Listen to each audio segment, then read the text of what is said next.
जी जनाब, अस्सलाम वालेकुम। उम्मीद है कि आप लोग खैरियत से होंगे। और जनाब, आज हम एक दफा फिर हाजिर हुए हैं जनाब, आपके साथ सामने एक और नए टॉपिक के साथ। और आज का हमारा जो प्रोग्राम है वो होगा जनाब, हम कुछ प्रिडिक्शन करेंगे, कुछ हम एनालिसिस करेंगे। और हमारे साथ आज भी हस्बे मामूल हैं सादिक महमूद मलिक साहब। कमाल के स्कॉलर हैं, दस शनास हैं, मर्दम शनास हैं और जमाना शनास हैं। मलिक साहब, क्या हाल है आपके? ठीक ठाक हैं? अल्हम्दुलिल्लाह। अच्छा, हमारे साथ शुक्र मेरे मालिक का। आज हमारे साथ मौजूद हैं जहांजेब खान साहब। यूथ एक्टिविस्ट हैं, एजुकेशनिस्ट हैं और एक पॉलिटिकल एंथुजियास्ट हैं और पॉलिटिकल एक्टिविस्ट हैं। उनसे भी कुछ बातें करेंगे कि आगे जो हम ये जो अभी जिस दौर से गुजर रहे हैं कोरोना का, उसके बाद जो अगला जो दौर होगा, बीसी, एक नया बीसी अब आ गया है, बाद कोरोना का दौर, वो कैसा होगा? क्योंकि अब जो लग रहा है, जो हालात वाकयात, जिस तरह यहाँ पर मलेशिया में 4 तारीख को लॉकडाउन जो है वो सॉरी मूवमेंट कंट्रोल ऑर्डर जो है वो जरा ईज हो रहा है। और पाकिस्तान के अंदर भी बहुत जल्द जो है वो ये लॉकडाउन थोड़ा सा ईज होने का जो है वो है हुकूमत का इरादा। तो ये तो जो है वो थोड़ा सा हमें नजर आ रहा है कि अब कुछ ज्यादा दूर नहीं है कि हम ये क्वारंटीन के दौर से हम जरा निकलेंगे, लेकिन आगे जाके क्या होगा उसके ऊपर हम लोग जो है आज बात करेंगे। लेकिन उससे पहले मैं आपको एक छोटी सी जो है वो एक कुछ स्लाइड्स आपको मैं दिखा दूं कि कुछ एक्सपर्ट्स ने स्पेकुलेट किया है कि आगे आने वाला जो दौर है उसमें टॉप 20 इंडस्ट्रीज कौन सी हैं जो कि अफेक्ट होने जा रही हैं बहुत बुरे तरीके से कोरोना की वजह से, और कौन सी ऐसी इंडस्ट्रीज हैं जो कि आगे जाके बूम पकड़ेंगी और उनमें अपॉर्चुनिटीज ज्यादा होंगी। स्पेकुलेशन की हद तक इसको रखिएगा। मैं आपको आपके साथ ये स्क्रीन शेयर करता हूँ।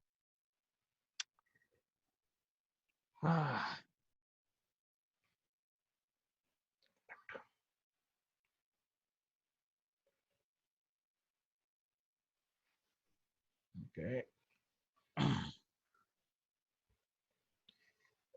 ये जनाब अली। जी जनाब, industries most affected due to कोविड-19। सबसे पहले हमारी जो इंडस्ट्री जॉब मार्केट टोटल बदलने जा रही है, टोटल उसकी उसकी हैयत उसकी बदलने जा रही है। इसके ऊपर हम आगे चल के आज बात करेंगे। रिटेल की इंडस्ट्री, चूंकि जो है वो अगर ये लॉकडाउन एमसीओ अगर जो है ये खुल भी जाता है तो रिटेल उतनी जल्दी उतनी तेजी नहीं पकड़ेगी according to experts. Travel industry, लोग आज भी अभी भी कोई उनका ऐसा प्लान नहीं है कि वो अब ट्रैवल करेंगे फार फ्लंग एरियाज के अंदर, क्योंकि हमारे जहनों में जो ये खौफ आ चुका हुआ है। और नेचुरली जो गवर्नमेंट की कुछ पॉलिसीज हैं, गवर्नमेंट्स की आने जाने की, उसके हवाले से भी जो है वो ये थोड़ा सा लोगों के जहन में मुख्तलिफ जो है वो कंफ्यूजन रहेंगी। टूरिज्म इंडस्ट्री बहुत बुरे तरीके से अफेक्ट होने जा रही है। हॉस्पिटैलिटी इंडस्ट्री, यहाँ मलेशिया की अगर मैं बात करूं तो मलेशिया में बहुत सारे ऐसे होटल्स हैं जो कि बहुत ज्यादा उन्होंने सफर किया, और जो 10-10 20-20 साल पुराने जो बड़े बड़े जो होटल्स थे वो सारे के सारे बंद हो रहे होते नजर आ रहे हैं। और यही सूरत हाल पूरी दुनिया के अंदर हमें नजर आ रही है।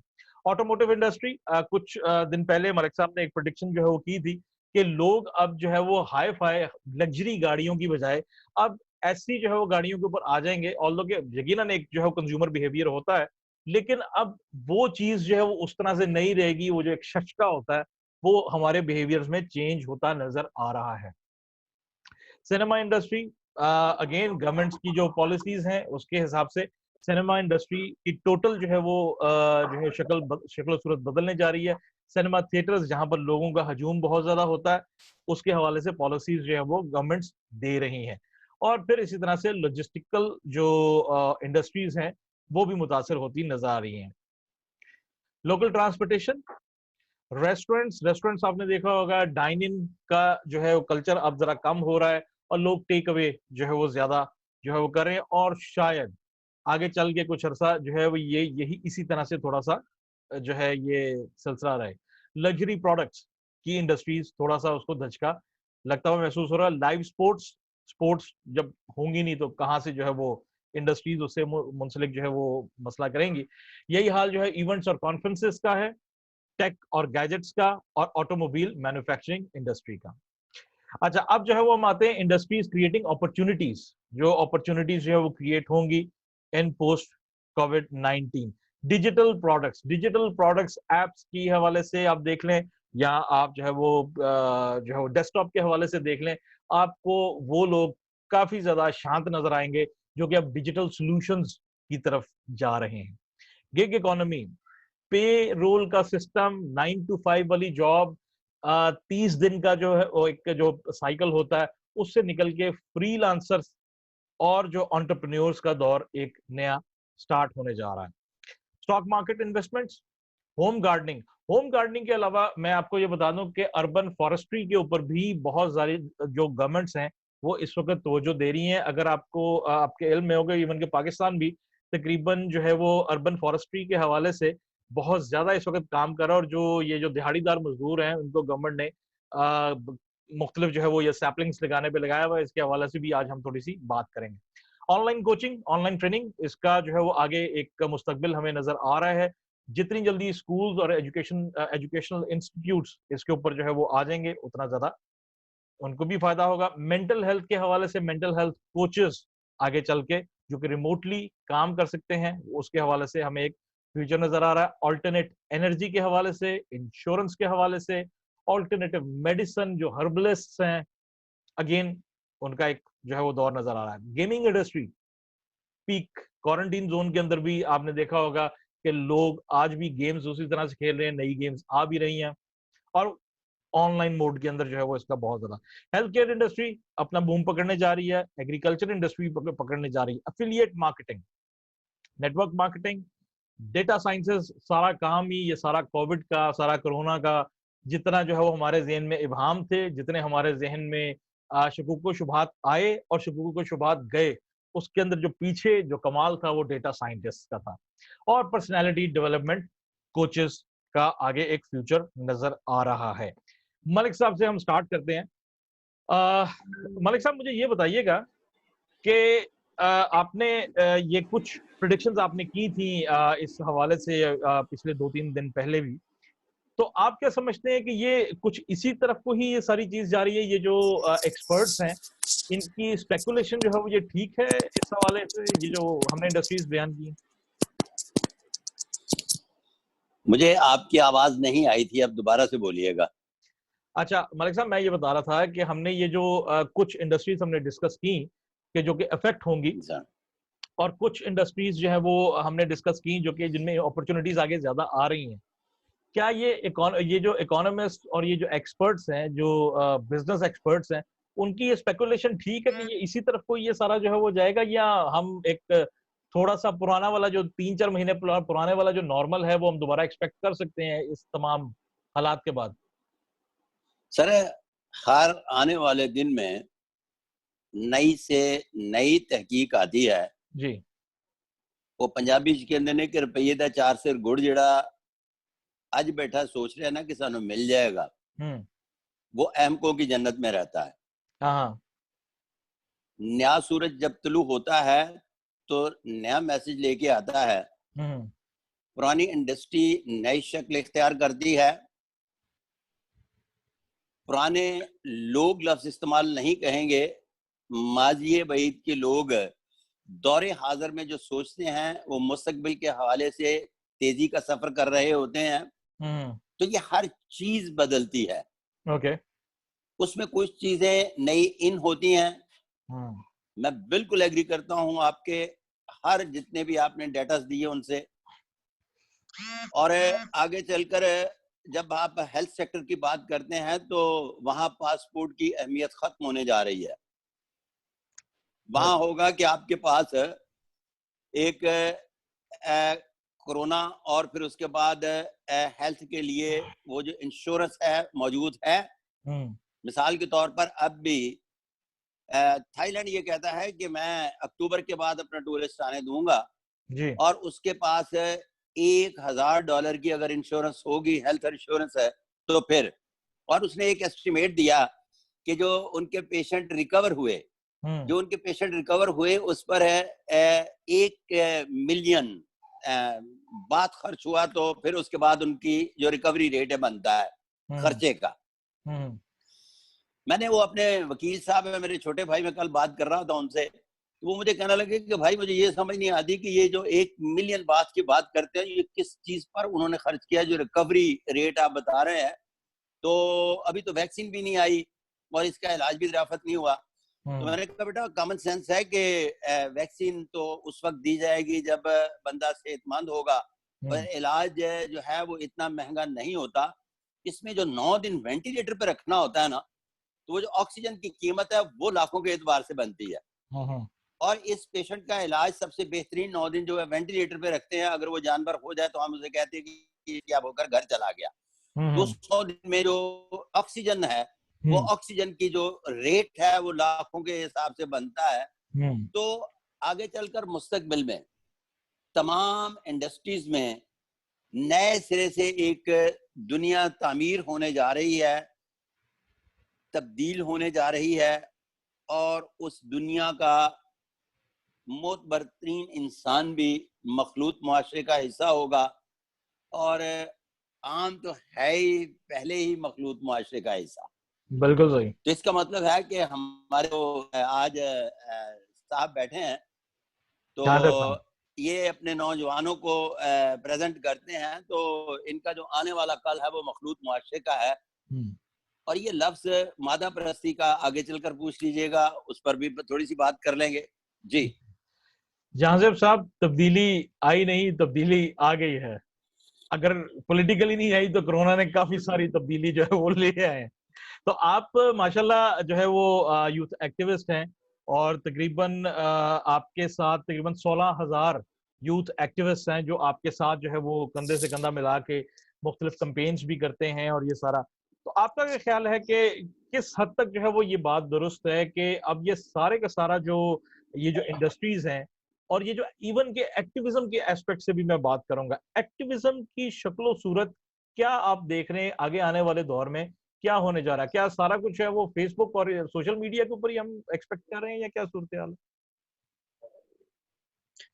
देखिए नबील साहब, मौजूदा तब्दीली तो फेसबुक के थ्रू ही आई थी। अच्छा। अगर हम उसको कुछ पीछे जाके देखें तो ठीक है। लेकिन जैसे आप बता रहे हैं कि जिन इंडस्ट्रीज को इफेक्ट किया जा रहा है, बकौल आपने जो स्लाइड दिखाई है जी, मैं इस चीज को पूरी तरह से इम्प्लीमेंट होते हुए नहीं देखता अपनी नजर से। अच्छा। मेरी नजर में शायद इसमें अभी भी बहुत ऑप्शंस, बहुत चांसेस हैं। जब भी कभी एक वैक्यूम क्रिएट होता है तो अल्लाह रब्बुल इज्जत की तरफ से बारिश भी बरसाई जाती है इसी तरह। तो ऑप्टिमिज्म का मतलब यही होता है कि जब आप जिंदगी में हर मुश्किल के बाद एक नई राह, एक नई अप्रोच लेते हैं, उसको ऑप्टिमिज्म कहते हैं। तो मैं ये समझता हूँ कि जॉब मार्केट यस सैचुरेटेड जरूर होगी, मगर जॉब्स खत्म नहीं होंगी। ऑब्वियसली जो दूसरी बूम्स इंडस्ट्रीज हैं, एम्प्लॉइज वहां पर इंगेज हो जाएंगे। जहां तक टूरिज्म का ताल्लुक है, कुछ अरसे तक टूरिज्म जो है वो डेफिनेटली इफेक्ट होगा, इसमें डाउट नहीं है। कुछ अरसे तक आपकी एयरलाइन इंडस्ट्रीज काम नहीं करेंगी, बट एक टाइम आएगा कि एयरलाइन इंडस्ट्री भी प्रवास करेगी, और दोबारा से जो ममालिक जिनका प्योर जीडीपी, जैसे दुबई का प्योर जीडीपी जो है इस वक्त वो टूरिज्म पे बेस करता है। मालदीव्स का बहुत बुरा हाल हुआ हुआ इस वक्त। एग्जैक्टली।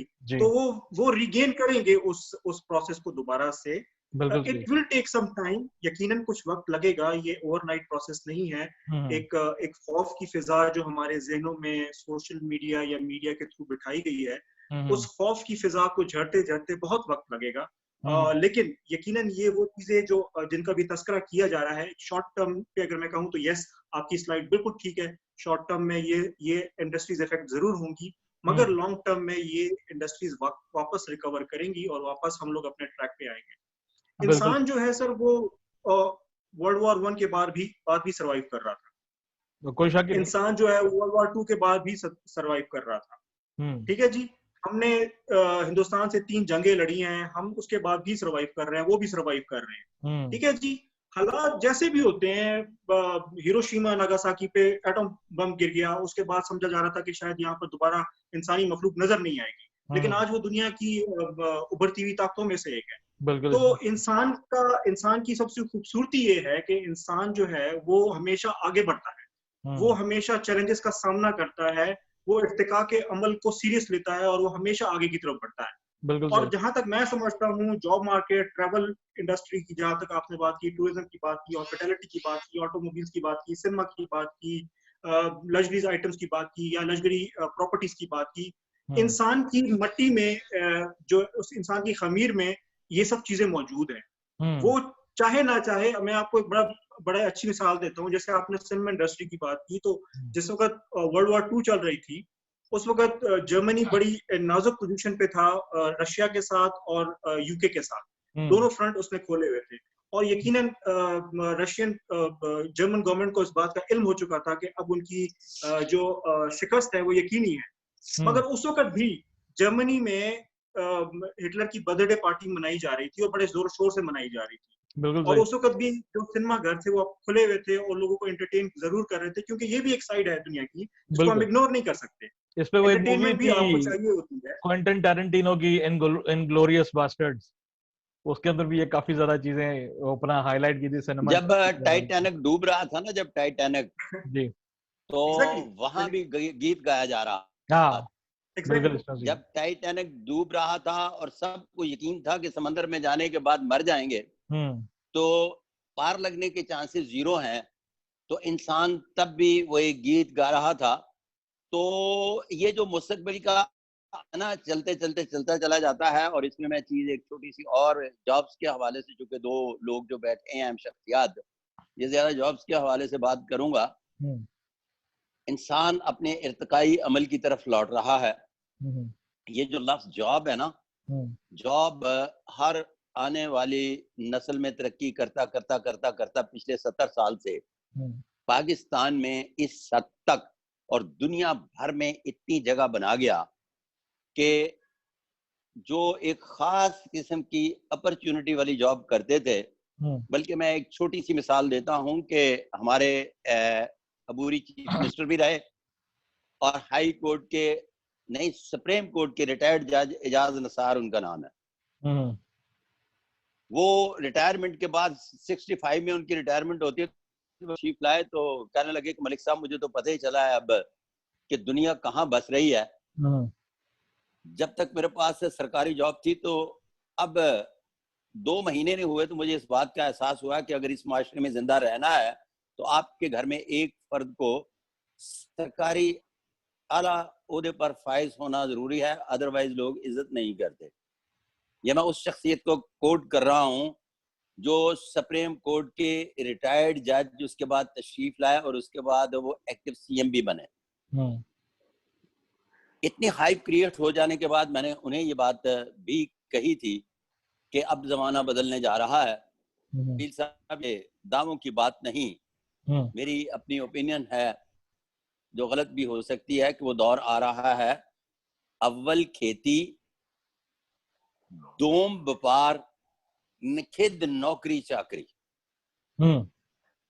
अब इसका बिल्कुल उलट हो गया था कि पहले नंबर पे नौकरी आ गई थी, जिम्मेदारों के बच्चे भी चाहते थे कि नौकरी करें।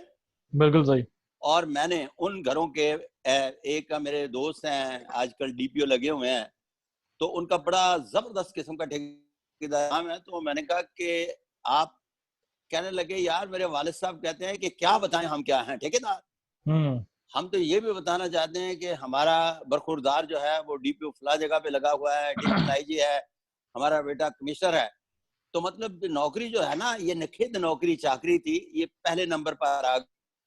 तो एक जमाना कदीम का इंसान जो था ना, वो दोबारा एक रिशफल होने जा रहा है, जिसमें अव्वल खेती, दोम व्यापार, निखिद नौकरी चाकरी। अब इस आईटी के तरक्की याफ्ता दौर में ज़राअत सबसे टॉप ऑफ द लिस्ट होगी, दूसरे नंबर पे तिजारत होगी और तीसरे नंबर पे नौकरी आएगी। वल्लाह आलम बिस्वाब। जी सर। बशर्ते के इंटीग्रेट जो है वो साथ में आर्टिफिशियल इंटेलिजेंस और आईटी के साथ हो। अच्छा, जहां से बात यह है कि ये आईटी तो आईटी रहेगा।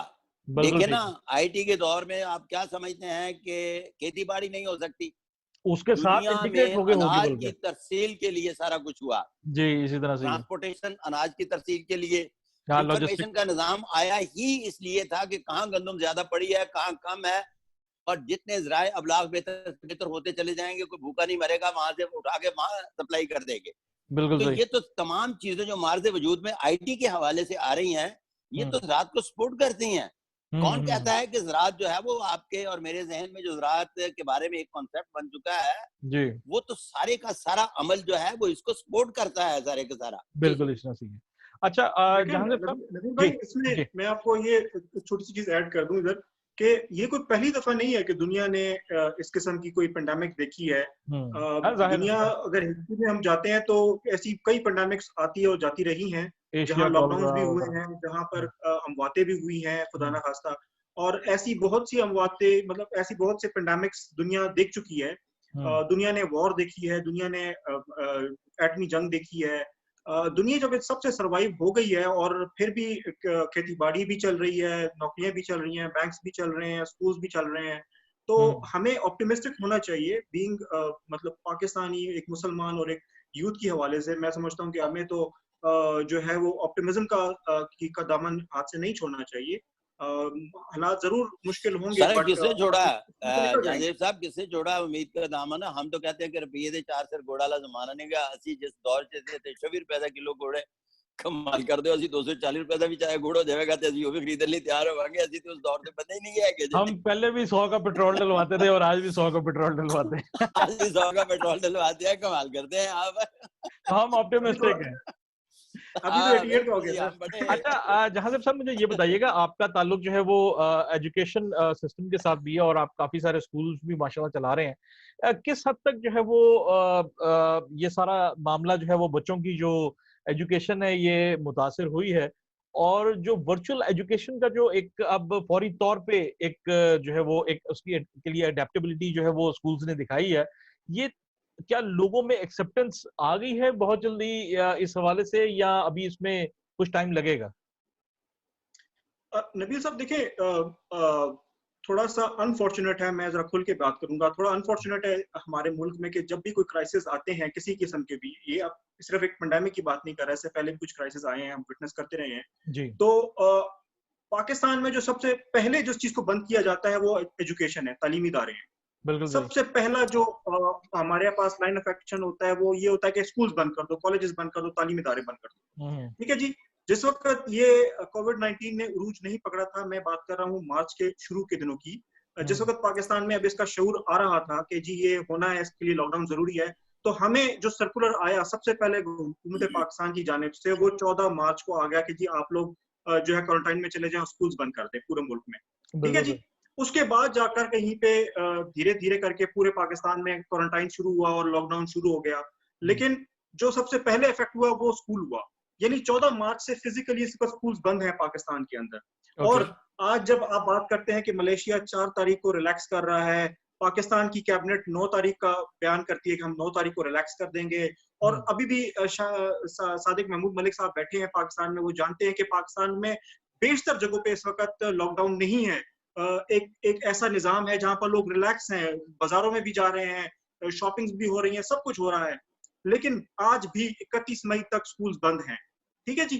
तो ये एक अनफॉर्चुनेट है कि हमारे मुल्क में जब भी कोई क्राइसिस होता है सबसे पहले स्कूल बंद कर दिए जाते हैं, तालीम को जो है वो लीस्ट बॉदर किया जाता है, और कई बच्चे इस वजह से जो है वो अपनी इस साल को जाया भी कर रहे हैं, शायद उनके ये साल जाया हो जाए, ये भी मुमकिन है ऐसा।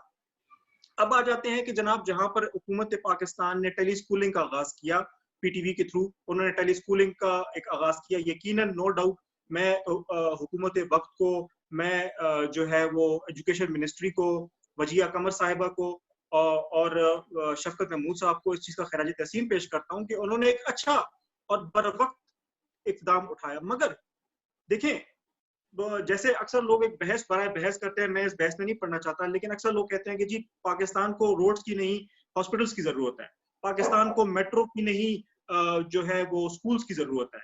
इस तरह अगर आप टेली स्कूलिंग लेके आते हैं, तो क्या आपने अपने पेरेंट्स को उसके लिए तैयार किया था कभी? क्या आपने अपने वर्चुअल स्कूलिंग के लिए अपने बच्चों को तैयार किया था? आज आपका टेली स्कूलिंग सुबह 9 बजे स्टार्ट होता है और शाम 5 बजे खत्म हो जाता है। मगर क्या आप उसकी उसकी रेटिंग देखें, क्या उसकी रेटिंग उस लेवल पे है जिस लेवल पे जाना चाहिए? क्या उसकी टीआरपी उस लेवल पर है? क्या उसकी जो ट्रैफिक है जो ऑडियंस ट्रैफिक है वो उस लेवल की है कि जिस लेवल पे इस वक्त बच्चे घरों पे बैठे हैं, हरगिज नहीं। आज भी पेरेंट्स स्कूल्स को रिक्वेस्ट कर रहे हैं कि आप वर्चुअल हो जाएं, आप वर्चुअल बनाएं, आप हमें जो है हम क्लासेस वर्चुअल लें, ताकि हम इस मुश्किल वक्त में से अपने बच्चों को घर में बैठ के पढ़ा सकें। मगर कोई भी पीटीई का वो टेली स्कूलिंग नहीं देख रहा। हालांकि एक अच्छा कदम था, मगर मैं ये समझता हूँ कि उसके लिए पहले आपने लोगों को बावर करवाना होता है, उनको ट्रेन करना होता है, उनकी वो मेंटल अप्रोच क्रिएट करनी होती है कि जिसमें वो बैठकर उस चीज को एक्सेप्ट कर सके। फिर सेकेंडली, आप जो लेक्चर्स डिलीवर करवा रहे हैं, माजरत के साथ मैंने देखा कुछ 2-3 स्कूल टेली स्कूल, क्योंकि मैं वजिया कमर साहिबा के साथ इस पूरे प्रोसेस में शामिल था। तो मैंने उनको ये भी कहा कि आप हमारी सर्विस लेना चाहती हैं तो हम फ्री ऑफ कॉस्ट अपनी सर्विसेज देंगे। ये मैं ऑन रिकॉर्ड बता रहा हूँ कि मैंने उनको ये तक ऑफर की कि हम अपनी free of cost services offer करते हैं लेक्चर डिलीवर करने के लिए। लेकिन बहरहाल किसी भी वजह से वो लेक्चर, अब जो भी वहां पर लेक्चर डिलीवर हो रहे हैं, आप अगर कभी टेली स्कूलिंग देखें तो वो लेक्चर ऐसे डिलीवर होते हैं जैसे कोई बुक रीडिंग कर रहा हो। यकीनन ये तरीका पढ़ाने का नहीं है, ये तरीका पढ़ाने का नहीं है। अगर नबील आपने साहब, पढ़ाना है, आपने अपने ऑडियंस को इंडल्ज करना होता है, वो इंडल्जिंग नहीं है वहां पर। तो जाहिर सी बात है, लोग बोर होकर आधा घंटा देखने के बाद बंद कर देते हैं और अपनी दूसरी एक्टिविटीज में मसरूफ हो जाते हैं। बिल्कुल। जी अच्छा, जहांगीर साहब इस तरह से है, नबील साहब, मैं ये कहना चाह रहा हूँ कि पाकिस्तान में इस एजुकेशन के नाम पर जितनी जहालत की गई, मेरे मालिक मुझे माफ करना, एजुकेशन के नाम पर जितना इंसान को गरीब कर दिया गया, मेरे मालिक माफ करना। इस मुल्क में एजुकेशन के नाम पर लोगों की जेबें काटी जा रही हैं। इस एजुकेशन के नाम पर लोगों को जहालत की दलदल में फंसाया जाए। कोई बच्चा प्राइवेट स्कूलों में पढ़ने वाला एमबीबीएस अब पैसे देके 80, 90, 1 करोड़ 1.5 करोड़ में एमबीबीएस बाहर आ रहा है। क्या करेगा वो आगे? इस एजुकेशन के निजाम को जो पाकिस्तान में चल रहा है या दुनिया भर का तो मुझे पता नहीं है, इसने इतना जाहल पैदा किया है, इस निजाम ने इतनी गुर्बत पैदा कर दी है, माँ बाप की जेबों से रुपया निकलवा के। मैं तो कहता हूँ कि माफ करो यार। मैं 35 साल पहले जब इस शहर में लाहौर में आया था तो मेरे बाबा ने मुझे पूछा था कि क्या करोगे। मैंने कहा जो पढ़ने लिखने के काबिल हुए मैं उन्हें पढ़ाऊंगा। मेरी बात गौर से सुनिएगा। मैंने कहा कि जो पढ़ने लिखने के काबिल होंगे बच्चे मैं उन्हें पढ़ाऊंगा, जो बच्चे पढ़ने लिखने के काबिल नहीं हुए मैं उन्हें काम पर भेज दूंगा। जो बच्चियां मेरी पढ़ने लिखने के काबिल होंगी मैं उन्हें कॉलेज भेजूंगा, जो बच्चियां पढ़ने लिखने के काबिल नहीं होंगी वो शादी के काबिल हो जाएंगी, मैं उनकी शादियां कर दूंगा। मैंने इसी असूल पर कारबंद रहते हुए 1 रुपए रोज के मुलाजम ने आज मेरे बच्चों के अल्हम्दुलिल्लाह घर जो हैं वो मल्टी बिलियनर्स हैं, मिलियनर्स नहीं है। माशाल्लाह। जो बच्चा एजुकेशन के काबिल नहीं था मैंने उसे बार बार नहीं कहा कि तुम कॉलेज में ही जाओ, पढ़ना बड़ा जरूरी है। मैंने कहा काम पे जाओ। वो अरबपति बन चुके हैं। जो बच्ची इस काबिल नहीं थी कि एमबीबीएस कर सके, इंजीनियर बन सके, मैंने कहा कि तुम्हारी इन टाइम में शादी करूंगा, उसकी शादी करके घर भेज दी। वो अपने अल्हम्दुलिल्लाह घरों में खुश है और उनके बच्चे आगे चलकर उन स्कूलों में पढ़ रहे हैं जहां बिलावल और आसपा पढ़ते हैं। तो मैंने ये देखा है कि यहाँ एजुकेशन के नाम पर जहालत पैदा की गई है, एजुकेशन के नाम पर लोगों को लूटा गया है। आप उस एजुकेशन की बात करें, उस बच्चे को एजुकेशन दे जो एजुकेशन लेना चाहता है। दुनिया भर में वो बच्चे ऊपर जाते हैं, बड़े साइंटिस्ट बनते हैं, बड़े आर्टिस्ट बनते हैं, बड़े इंजीनियर बनते हैं, जो बनना चाहते हैं। जो नहीं बनना चाहते उनको धकेल दिया जाता है, उनके लिए और वो जॉब्स क्रिएट की जाए जिसके वो काबिल हैं या जो उनमें अहलियत पाई जाती है। जी, माहौल इस तरह का क्रिएट कर दिया जाए। जाहिर है तालीम तो जो है वो जरूरी है ही सारों के लिए, लेकिन जाहिर है कि उन पे आप जी जी जी सर, इसमें देखिए, इसमें जो सादिक साहब ने बात की वो बिल्कुल दुरुस्त फरमाया उन्होंने। मैं उनकी बात से इत्तेफाक करता हूँ, लेकिन इसमें देखिए, इसमें बच्चों का कसूर हरगिज नहीं है। जो निसाब की एक दकियानूसी निसाब जो है वो हमारे सरों पे जो डाल दिया गया आज से कई साल पहले। मैं इशारतन आपको बता रहा हूँ कि 80s का दौर था, जब हमारे सरों पे एक निसाब को बना के डिजाइन करके हमारे सरों पे लाद दिया गया। और वो निसाब जो था वो बहुत सी खामियों का में शामिल था। उस निसाब का कसूर है सारा सर, जिसने हमारी जनरेशन को स्किल्स से दूर रखा, स्किल ट्रेनिंग से दूर रखा, उनकी इंटेलिजेंस से दूर रखा, उनकी जो अप्रोच है उससे दूर रखा। अगर आप इसी निसाब को चेंज कर दें, उस निसाब से जो कि इंटरनेशनल कैरिकुलम है, अगर आप उससे उसको चेंज कर दें तो आपको वहां पर ये मौके भी मिलते हैं कि अगर आप पढ़ना नहीं चाहते और आप एक गुड स्पोर्ट्स पर्सन है तो आपकी ग्रूमिंग स्पोर्ट्स में की जाए। अगर आप एक परफॉर्मिंग आर्ट्स के आदमी हैं और आप साइंस नहीं पढ़ना चाहते तो आपकी ग्रूमिंग परफॉर्मिंग आर्ट्स की तरफ की जाती है। ये इंटरनेशनल कैरिकुलम्स की आउटकम्स हैं जो कि हमारे मुल्क में 80 के दहाई में खत्म कर दिया गया और एक ऐसा अजीब व गरीब किस्म का निसाब हम पे मुसलत कर दिया गया, जिसके बाद हम लोगों ने बड़ी माजरत के साथ we have produced a generation of donkeys, nothing else. बड़ी माजरत के साथ कर रहे हैं। बिल्कुल। तो ये निसाब का कसूर है और इस पर आज प्राइवेट सेक्टर जितना काम कर रहा है, मैं सादिक साहब को ये अभी थोड़ा सा बताना चाहूंगा कि जितना प्राइवेट सेक्टर इस पे काम कर रहा है, आपकी हुकूमत ने तो उसका 1% भी नहीं किया। Article 25A of the constitution of Pakistan का आर्टिकल 25A कॉन्स्टिट्यूशन का कहता है कि ये 5 से 15 साल के बच्चे का बुनियादी हक है कि रियासत उसको म्यारी तालीम दे, रियासत उसको फ्री तालीम दे। लेकिन आज क्या रियासत हमारे 5 से 15 साल के बच्चे को म्यारी और मुफ्त तालीम दे रही है? हरगिज नहीं दे रही। वो म्यारी तालीम सिर्फ और सिर्फ आपका प्राइवेट सेक्टर दे रहा है। आपके प्राइवेट सेक्टर ने जितनी जॉब क्रिएट की है, आपके सर ये कोरोना के बाद जो है ना प्राइवेट वाले करना चाहिए प्राइवेट सेक्टर्स को। सर कोरोना के बाद ये प्राइवेट और गवर्नमेंट सेक्टर वाले सारे सही हो जाएंगे। ये कुदरत ने कोरोना भेजा ही इसलिए है कि बाद कोरोना ये जो तालीम फरोश है ना, इनको भी पता चल जाए कि खुदा का खौफ करो, रहम खाओ उन बच्चों पे जो बच्चे पढ़ नहीं सकते, उनकी फीसें लेकर है। आपने 3 दर्जे 30 बच्चों के बना दिए हैं, 10 पहले नंबर पे, 10 दूसरे नंबर पे और 10 तीसरे नंबर पे। तीनों के वो लगे होते हैं, जो डेली लगते हैं अपडेट कि मेरी बच्ची फर्स्ट आई है, वो कहता मेरी बच्ची सेकंड आई है, मेरी बच्ची थर्ड आई है, फोर्थ आती नहीं प्राइवेट स्कूलों में। सारी फर्स्ट है, सारी सेकंड है, सारी थर्ड है। अच्छा एक मैं इसको थोड़ा सा ना जरा बच्ची ना बच्चा सारे खुश हैं। हाँ, इस बेड़ा गर्क करके रख दिया है प्राइवेट एजुकेशन ने। बिल्कुल। चलें इस टॉपिक को थोड़ा सा जरा जो है वो जरा वाइंड अप करके हम आगे चलते हैं, लेकिन उससे पहले जो है मैं एक जो फ्यूचरिस्ट हैं, जो एजुकेशन फ्यूचरिस्ट हैं, उनका ये कहना है कि आगे आने वाले गुलामी माफ, हम एजुकेशन में इनके बड़े बड़े टीवी नेटवर्क हैं, प्राइवेट स्कूलों के मालिकान के, जी बहुत बड़ा माफिया है ना। आपको याद है कि हमने जब कहा था कि लाहौर में जितने भी बड़े और गैर सरकारी हॉस्पिटल हैं जो 7 स्टार और 5 स्टार सारे गंदे नालों पे बने हैं, तो वो उन्होंने हमारी वो चलाने से इनकार कर दिया था कि जनाब बात यह है कि सर्जिमेट गंदे नाले पे बना हुआ है, डॉक्टर हॉस्पिटल गंदे नाले जैसी नहर बना हुआ है, जना हॉस्पिटल गंदे नाले पे, वो दो, एक Shadman Punjab institute of cardiology गंदे नाले पे बना हुआ है, तमाम के तमाम बड़े हॉस्पिटल गंदे नाले पे बने हुए हैं। तो यहाँ सेहतमंद होने का रेट क्या होगा? 0। बिल्कुल। तो जब हमने इस पर बात की तो ना नबील साहब को बात कर रहे थे कि ना मुझे, हम भी चुप करके घर चले गए, हमारा प्रोग्राम ही नहीं चला। हमने YouTube पे अपलोड कर दिया था। YouTube पे ये तो हमारी, मेरा मतलब अपनी आल मुझे मार वाली पॉलिसी है ना, जो हम हमेशा करते हैं और करते रहेंगे अल्लाह की करम से। हाँ, अच्छा खैर बहरहाल एजुकेशन के हवाले से बात हो रही थी और इसके अंदर ना एक जो एजुकेशन फ्यूचरिस्ट हैं, उन लोगों का जो है वो ये कहना है कि आगे आने वाले दौर में, क्योंकि हमने जिस तरह से भी थोड़ी देर पहले बात की कि डिजिटल प्रोडक्ट्स का आगे एक समंदर जो है वो एक जो है ना वो होने वाला है, तो उसके अंदर जो है वो आगे आने वाले दिनों के अंदर जो सबसे बड़ी जो इंटरनेट कंपनी अगर कोई होगी तो वो होगी जो एजुकेशन से मुंसलिक होगी।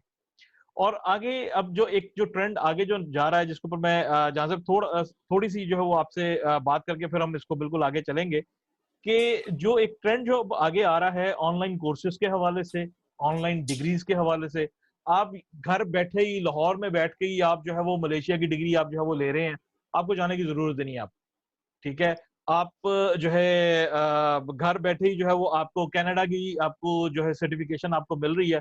और जॉब की इंडस्ट्री के अंदर भी हम लोग देख रहे हैं कि उनको डिग्री से ज्यादा उनको स्किल्स की जो है वो उनका जो है वो मेयार अब हो गया है। तो ये अफेक्ट करेगा जो है हमारी जो लोकल एजुकेशन इंडस्ट्री को इस हवाले से? जी यकीनन लोकल इंडस्ट्री को इस वक्त इस चीज पे गौर करना चाहिए। ये एक ऐसा दौर आने वाला है जहां पर यकीनन कई चीजें वर्चुअल होने लगी हैं, क्लासेस वर्चुअल होने लगी हैं और लेक्चर्स वर्चुअल हो जाएंगे और फिर पोर्टल्स बनने शुरू हो गए हैं। बच्चों के पोर्टल्स अभी से बनने शुरू हो गए हैं जिनमें बच्चों के पासवर्ड्स हैं, आईडीज हैं। वो अपने आईडीज में जाते हैं तो पिछले हफ्ते का लेक्चर भी वो रिकॉर्डेड मिल जाता है उनको और वो गूगल का पिछले अपना हफ्ते आ का गया। लेक्चर दोबारा से सुन सकते हैं। जी, गूगल का और अपना आ गया। इस तरह क्या होता है कि वो जो रीइंफोर्समेंट ऑफ लेक्चर्स होती है या रीइंफोर्समेंट ऑफ सिलेबस या कोर्स होता है वो आपके मोबाइल फोन के ऊपर, आपके लैपटॉप के ऊपर मौजूद होता है। आप 1 महीने पुराने आर्काइव में जाते हैं, आर्काइव से आपके प्रोफेसर ने क्या बोला था उस वक्त आपके पास पूरा लेक्चर सामने जो है ना विजिबल हो जाता है। तो वो रीइंफोर्समेंट की जो ड्रिल होती है जो हम कभी जमानों में करवाया करते थे, आप भी स्कूल आप गए होंगे, आपने देखा होगा कि टीचरें करवाया करती थी, एक चीज को रीइंफोर्स करवाया करती थी, फिर उसके मंथली टेस्ट हुआ करते थे। अब वो दौर से हम निकल जाएंगे, वो पेपर का दौर क्रिटिसाइज्ड खत्म हो लर्निंग आ गई जाएगा, है, वो बिल्कुल, प्रिंटिंग का दौर खत्म हो जाएगा, वो आ जाएगा वर्चुअल पे। तो अब बिल्कुल। जो स्कूल्स के लिए सर्वाइवल इसमें तभी है कि जब आप इनोवेशन के साथ अपने आप को कंपैटिबल करेंगे। हुँ, अगर आप इनोवेशन के साथ अपने आप को कंपैटिबल नहीं करते तो आप पीछे कहीं रह जाएंगे और दुनिया आपको भूल जाएगी, आप हिस्ट्री का हिस्सा बन जाएंगे। लेकिन अगर आप इनकम्पैटिबल होते रहे तो आप आगे बढ़ते जाएंगे। और जहां तक मुझे लगता है जजेब स्कूल जो है वो जजेब इनकम्पैटिबल होने की सलाहियत रखते हैं। तो जजेब जी सर, जब जी सर। तरीका जब देखे ना एजुकेशन का, जिस तरह से नया दौर आता जाएगा, नए नए तरीके आते जाएंगे। अगर हम ਅਸੀਂ ਹੁਣ ਪੰਜਾਬੀ ਚ ਕਹੀਏ ਕਿ ਜੀ ਅਸੀਂ ਹੁਣ ਵੀ ਫਟੀ ਪੁੱਛਣੀ ਹੈ ਤੇ ਫਿਰ ਉਸ ਤੋਂ ਬਾਅਦ ਟੋਬੇ ਲੈ ਕੇ ਤੇ ਅਸੀਂ ਲੁੱਧ ਨਾਲ ਹੀ ਲਿਖਣਾ है, नहीं है, मुमकिन नहीं। ये कॉमन सेंस है कि इंसान तेजी के दौर में जी रहा है, नए नए तरीके आ रहे हैं एजुकेशन के, उनको हमें अडॉप्ट करना है। देखना ये है कि उनके अडॉप्ट करने से हमारा बच्चा पढ़ सकता है कि नहीं।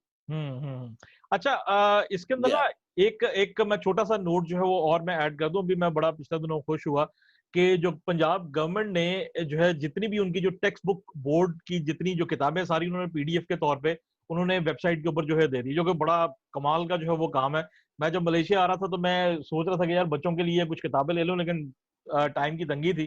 तो लेकिन वो ये है कि अब वो उर्दू, इस्लामियात, हर तरह का सब्जेक्ट जो है वो अब ऑनलाइन पीडीएफ के ऊपर जो है वो पड़ा हुआ है, जो कि आई थिंक के गवर्नमेंट जो है वो आहिस्ता आहिस्ता उनको जाना पड़ेगा लामहला। अच्छा, अब हम गवर्नमेंट की तरफ ही हम आते हैं। मलिक साहब, आपका क्या ख्याल है कि अब ये जितना हमने देखा है गवर्नमेंट्स बनने का जो सारा हिसाब किताब है, सिर्फ पाकिस्तान ही नहीं, अब बाकी तमाम जो है वो जो ममालिक हैं, मैं देख रहा था क्योंकि हम लोग इंटरगवर्नमेंटल हम लोग थोड़ा सा मैं काम करता हूँ, तो उसके हवाले से दूसरी जो गवर्नमेंट्स जो बन रही होती हैं उसके हवाले से भी थोड़ा सा हम स्टडी करते हैं। फिजी हो गया, मालदीव्स हो गया, श्रीलंका हो गया, आपका ब्राजील हो गया, सारों के अंदर एक ही, इवन इंडोनेशिया, सारों के अंदर एक ही तरीके से जो है वो नई गवर्नमेंट्स आई हैं और आके जो है वो उन्होंने एक सेटअप जो है वो बनाया है और एक स्पेसिफिक स्लोगन के ऊपर जो है वो गवर्नमेंट जो है वो बनी है। आपका ये ख्याल है कि ये एक आर्जी तौर पे था या आगे एक नई शक्ल जो है वो गवर्नमेंट्स की अब और गवर्नेंस की हमारे सामने हम देखने में आएगी इस पोस्ट कोविड दौर में? सन 2011-12 के बाद जितनी भी हुकूमतें थर्ड वर्ल्ड, सेकंड वर्ल्ड और फर्स्ट वर्ल्ड में आई हैं, वो करप्शन के खात्मे के नाम पर आई हैं। बिल्कुल इसी तरह से है। अच्छा, अब करप्शन के खात्मे के नाम पर जितनी भी हुकूमतें बनी हैं, एक भी हुकूमत जो है वो अपने मुल्क में करप्शन का खात्मा नहीं कर सकी। बिल्कुल इस तरह से ही है, सारों का साथ यही हाल है। उसकी वजह ये जितनी भी हुकूमतें करप्शन के नाम पर आई हैं, सब अपने साथ करप्ट लेके आई हैं। किसी भी मुल्क का स्टडी कर लें, सारों का। I agree. जहां कॉल और फेल में तजाद होगा वहां सक्सेस रेट 0 होता है। जिस वक्त तक कॉल और फेल में तजाद नहीं खत्म होगा उस वक्त तक मामलात आलिया आगे नहीं चलते। और शाह जी लिख लो, कोरोना ने ये मामलात कॉल और फेल के तजाद को तो 80% खत्म कर देंगे। अब कहा जाता है ना, हाथ ना मिला, प्योर ਨੂੰ ਜਾ ਕੇ ਕਹਿੰਦਾ ਹੈ ਅਬਾ ਤੂੰ ਮੈਨੂੰ 70 ਵਾਰੀ ਕਿਹਾ ਸੀ ਨਾ ਉਹਦੇ ਨਾਲ ਜਾ ਕੇ ਹੱਥ ਮਿਲਾਣਾ, ਮੈਂ ਨਹੀਂ ਮਿਲਾਇਆ। ਕੋਰੋਨਾ ਆਇਆ ਨਾ, ਉਹ ਕਹਿੰਦਾ मैं क्या हाथ ना मिला दे 6 फुट होके दूर खिलौंदा है। बिल्कुल सही। ये हमारी ट्रेनिंग हो रही है नए सिरे से, मेरा मालिक ट्रेनिंग करवा रहा है कि जनाब क्या करना है क्या नहीं करना। और फिर ये जो है ना, ये भी ट्रेनिंग चल रही है कि लॉकडाउन में रहना है तो वो डॉक्टर आपको रोजाना आप तजिए पता क्या देंगे। ये थर्ड फेज जो पाकिस्तान में सेकंड फेज आया तो थर्ड फेज आगे चलना है। वो कहेंगे कि इस डेट को इतने लोग लॉकडाउन की खिलाफ वर्जी करने के बाद निकले, जिसकी वजह से मरने वालों की तादाद इतनी है। उस वक्त इसलिए कम थी कि वो मार्केट में नहीं आए थे, वो बाहर नहीं निकले थे। आगे चलकर आपको ये बुलेटिन दिया जाएगा। ये मैं तो देख रहा हूँ। इसका मतलब है कि इंसान की ये तरबियत हो रही है कि रब कहता है कि तू तौबा इस्तगफार ते जात ते बंदे दा पुत्र बन ते ए रास्ते आन के जड़ा ए लुट मार दा बाजार गर्म कर छड़िया है ना। अब तो क्राइटेरिया ये रह गया था कि एक जमाने में होता था कि जिन्ना वड्डा बेईमान ओडा वड्डा ना उनते सीगा कि जड़ा बेईमान नहीं उन्हें जुतियां मारो। अच्छा, बिल्कुल सही, बिल्कुल तो सही। ये ट्रेनिंग कर रहा है, ये कोरोना कुदरत ने ट्रेनिंग के लिए भेजा है। खा ये गलती है किसी इंसान से हुई, खा ये कुदरती वबा है, खा ये किसी बायोलॉजिकल वार के नतीजे में आई है, किसी भी नतीजे में आई है। क्योंकि जब भी कुछ होता है बदलता है जब, तो किसी न किसी उसके पीछे वजह तो बनती है ना। बिल्कुल सही। वबा तो है ना, किसी भी सूरत में आई है। वो कहे कि चाइना ने भेजी है, अमेरिका ने भेजी है, अफ्रीका ने भेजी है, किसी ने भी भेजी है, तो वबा ना। और इस वबा ने इंसान को ट्रेंड करना शुरू कर दिया है कि बंदे दा पुत्र बन। बिल्कुल सही। अल्लाह अल्लाह खैर सल्ला। मैं इसके हवाले से ना एक अभी पिछले दिनों एक आर्टिकल जो है पढ़ा था कि इंडोनेशिया के जो 7वें सदर हैं जोको विडोडो, इनका भी उसी तरह का सेटअप जो है वो आया कि करप्शन जो पिछली गवर्नमेंट थी उसके जो है वो स्लोगन से जो है ये लोग आए, और उसके बाद आते सारी लोगों की बहुत सारी उम्मीदें थी और उस तरह से पूरी आहिस्ता आहिस्ता होके हो रही है। वही पाकिस्तान वाला टेस्ट केस मलेशिया के अंदर भी हम इस तरह से कुछ देख रहे हैं। लेकिन उनका एक कुछ अर्सा पहले उनका एक बयान आया था कि अगर ब्यूरोक्रेसी के अगर 4 टीयर्स हैं तो बीच के जो 2 टीयर्स हैं वो सारे आर्टिफिशियल इंटेलिजेंस के थ्रू हम इसको कट डाउन करने की कोशिश करेंगे, ताकि जो है वो हर चीज जो है वो उसका एक तेजी जो है उसके अंदर आए। यहाँ से सब आप चूंकि पॉलिटिकल एक्टिविस्ट भी हैं, पॉलिटिकल एंथुजियास्ट भी हैं, आप क्या समझते हैं कि हमारे यहाँ जो सिस्टम है, पॉलिटिकल सिस्टम है, वो अपग्रेड होगा इस सारी चीज के हवाले से कि ये इसने इसी तरह से रहना और आहिस्ता आहिस्ता ही चलता रहेगा खरामा खरामा? नबील भाई, नहीं, मुश्किल ही है। मुझे नहीं लगता कि नियर फ्यूचर में कोई ऐसी इम्कानात हैं जिस तरह आप बता रहे हैं, जो 2 टीयर बीच में से आप उसको आर्टिफिशियल इंटेलिजेंस के साथ मर्ज कर लेंगे। अगर हम पाकिस्तान की डेमोग्राफिक को देखें, पाकिस्तान की लोकेलिटीज को देखें, पाकिस्तान के माइंडसेट को देखें, मैं बड़ा वसूख से ये बात कह सकता हूँ कि ऐसा शायद नियर फ्यूचर में तो ना हो सके। हाँ, फार फ्यूचर में शायद इसकी पॉसिबिलिटी जरूर है, लेकिन नियर फ्यूचर में ऐसा हरगिज नहीं हो सकेगा। देखिए, आपका जो टोटल ब्यूरोक्रेसी है वो टोटल फाइल वर्क पे चलती है।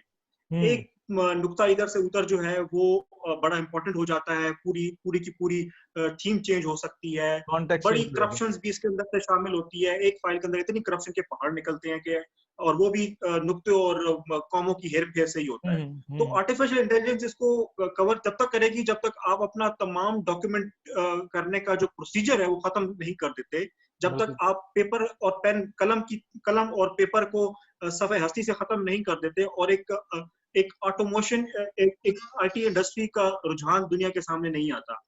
और उसके लिए अभी जो हमारी जो ब्यूरोक्रेसी है, जो हमारा जो सिविल सर्विस का सर्वेंट जो है, जो हमारा जो ऑफिसर है, वो इसके लिए भी तैयार नहीं है, और ना शायद अगली कुछ जनरेशन तक तैयार हो सकता है।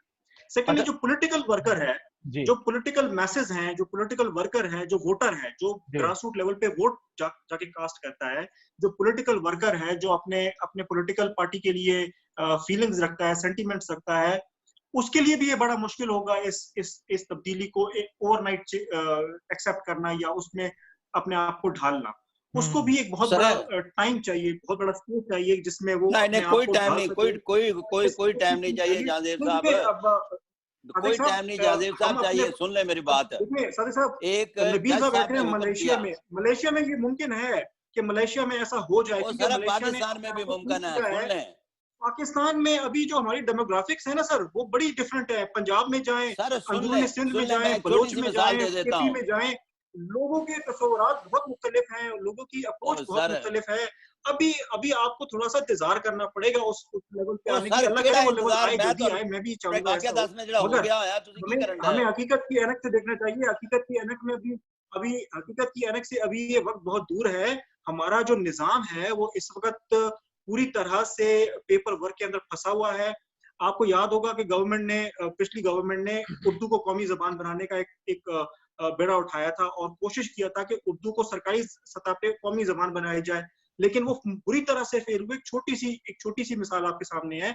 वजह सिर्फ इतनी क्योंकि ब्यूरोक्रेसी अंग्रेजी में कम्युनिकेशन को समझती है बेहतर और इफेक्टिव, तो ब्यूरोक्रेसी ने उस चीज को आगे बढ़ने नहीं दिया और वो चीज आहिस्ता आहिस्ता दम तोड़ गई।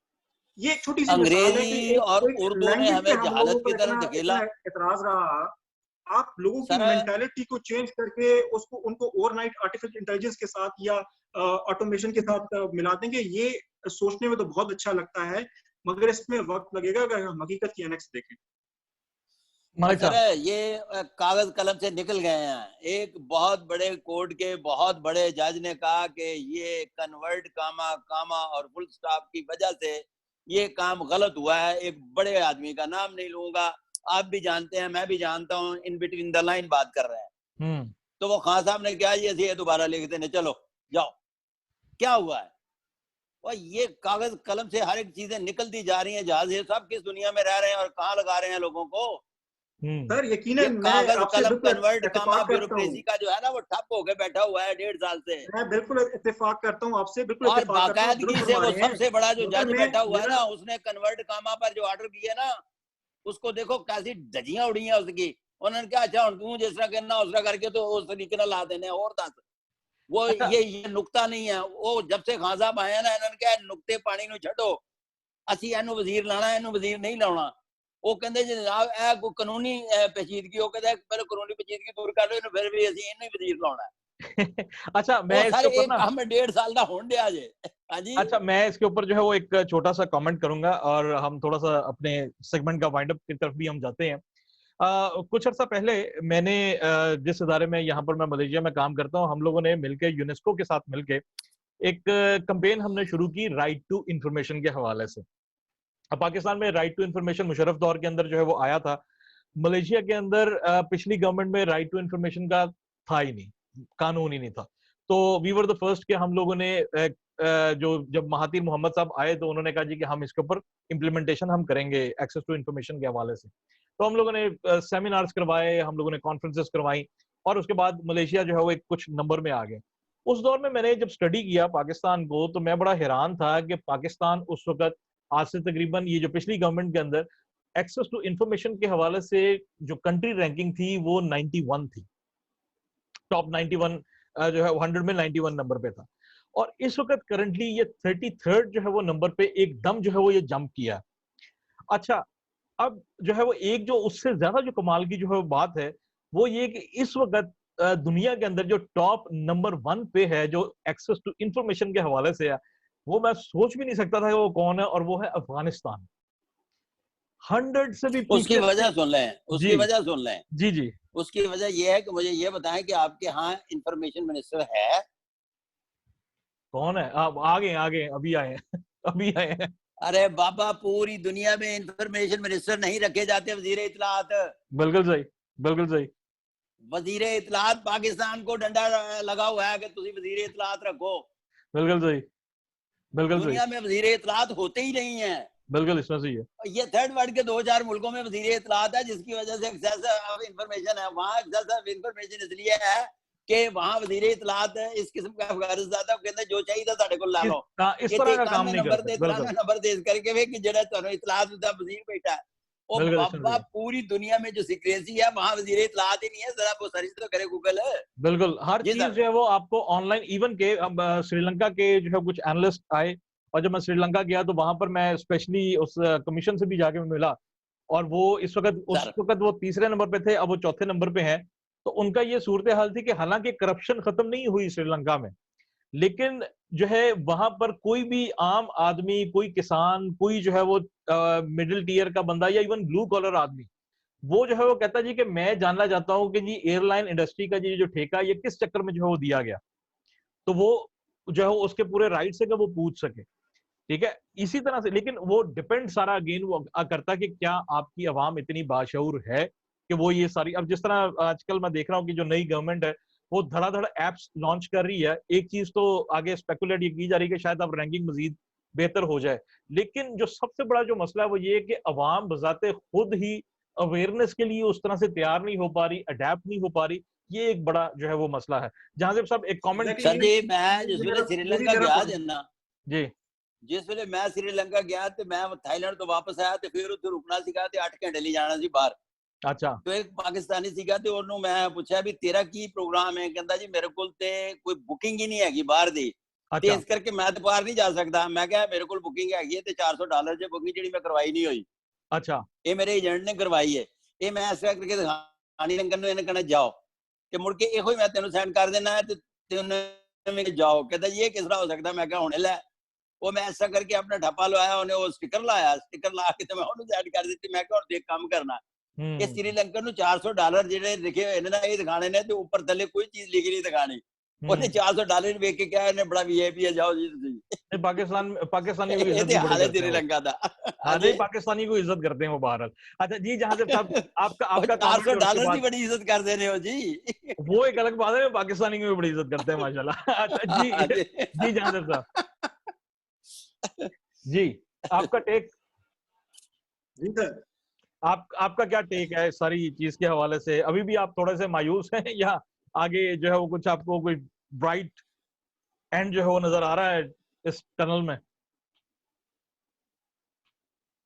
नहीं, मैं तो शुरू से मेरे अपने इब्तदाई कलमात में भी यही कह दिया था कि हमें ऑप्टिमिज्म का सहारा हमेशा लेना चाहिए और ऑप्टिमिस्टिक होना चाहिए। I have a better view of bright light at the end of the tunnel के आखिर में मुझे एक लाइट नजर आती है आज।